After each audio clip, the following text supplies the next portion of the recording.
we have a license. We have a federal bar card on our website, so we give ourselves a license too. But these guys don't have a license to practice in the first place, and statutes and codes are not valid laws. So if the consumers relied on these people to represent them regarding and people think they have to have these people have a professional or a professional license to do it, and they're not, is that fraud? I'm not sure. I think it's, if the Supreme Court said that no state can license to practice the law, I don't think the state has signed the bar card, had you registered in their database like they would a doctor or a nurse or a cosmetologist, or I could go on an account. All of those people who have a license from the state are registered,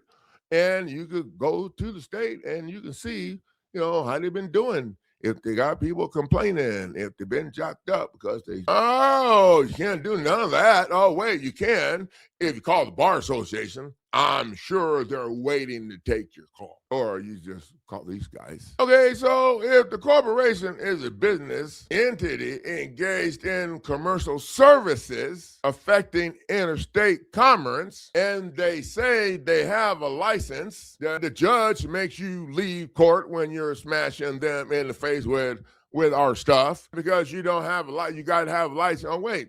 But the Supreme Court said, no, there's no. But they're requiring you. Is that fraudulent concealment is a legal doctrine that tolls the statute of limitations.